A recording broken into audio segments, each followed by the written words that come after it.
সম্ভবত একজন বাবা, তিনি তার ছোট্ট মেয়েকে বলছেন দোকান থেকে 5টা সিগারেট, একটা মোমবাতি আর একটা মেস লাইট নিয়ে আসতে।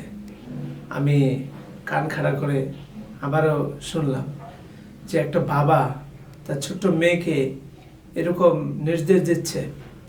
একটু পরে দেখলাম যে হ্যাঁ, ঘর থেকে ছোট একটা মেয়ে বের হয়ে আসছে, সে দোকানে যাচ্ছে। আর ওই মেয়েটা আমার কাছে প্রত্যেকদিন মক্তবে পড়তে আসতো। তা আমি খুব অবাক হয়ে গেলাম।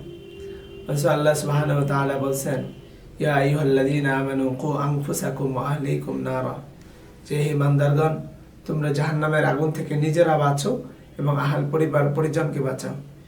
তো এই আয়াতের দিকে লক্ষ্য করে আমি খুব ভয় পেলাম যে একটা বাবা, সে যেখানে তার নিজের পরিবারকে জাহান্নামের আগুন থেকে বাঁচাবে, আজকে সেখানে বাবা তার মেয়েকে সিগারেট আনার জন্য নির্দেশ দিচ্ছে।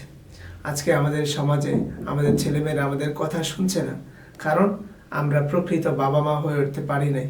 এই জন্য আমাদেরকে কোরআনের দিকে, হাদিসের দিকে আসতে হবে। আলেমুল আমাদের পরামর্শ মেনে আমাদের জীবনকে সাজাতে হবে।